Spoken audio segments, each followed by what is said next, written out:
నేను సూటిగా కిషన్ రెడ్డి గారిని భారతీయ జనతా పార్టీని అడుగుతా ఉన్నా, మీకు నిజంగానే ఈ పాపంలో ఈ దొంగతనంలో మీకు వాటా లేకపోతే, ఈ దొంగతనంలో మీరు భాగస్వాములు కాకపోతే మీరెందుకు స్పందిస్తలేరు? సింగరేణి అంటేనే ప్రభుత్వ రంగ సంస్థ, 51% రాష్ట్ర ప్రభుత్వానిది, 49% కేంద్ర ప్రభుత్వానికి వాటా. మరి మీకు ఇలా వాటా లేదా? మీరు ఏ రకంగా ఇట్లా ఓపెన్గా మొత్తం భారతదేశంలో ఎక్కడన్నా ఎక్సెస్ టెండర్లు అవుతున్నాయండి? కోల్ బ్లాక్స్లో ఎక్కడన్నా, కోల్ ఇండియా ఆధ్వర్యంలో జరుగుతున్న ఎక్కడన్నా టెండర్లలో 7%, 12% ఎక్సెస్ పోతున్నాయా?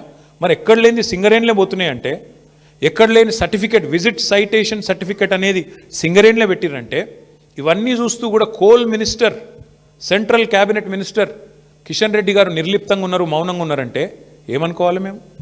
ఈయనకు కూడా ఇందులో వాటాలు ముడుతున్నాయనా, ఇద్దరు కలిసి పంచుకుంటున్నారనా, ఏమనుకోవాలి? అందుకే మేము డిమాండ్ చేస్తూ ఉన్నాం, సిట్టింగ్ సుప్రీంకోర్టు జడ్జితో కానీ, సిట్టింగ్ హైకోర్టు జడ్జితో కానీ వెంటనే ఒక కమిషన్ వేయండి, విచారణకు ఆదేశించండి అని చెప్పి coal minister, cabinet minister Kishan Reddy గారిని మేము డిమాండ్ చేస్తూ ఉన్నాం.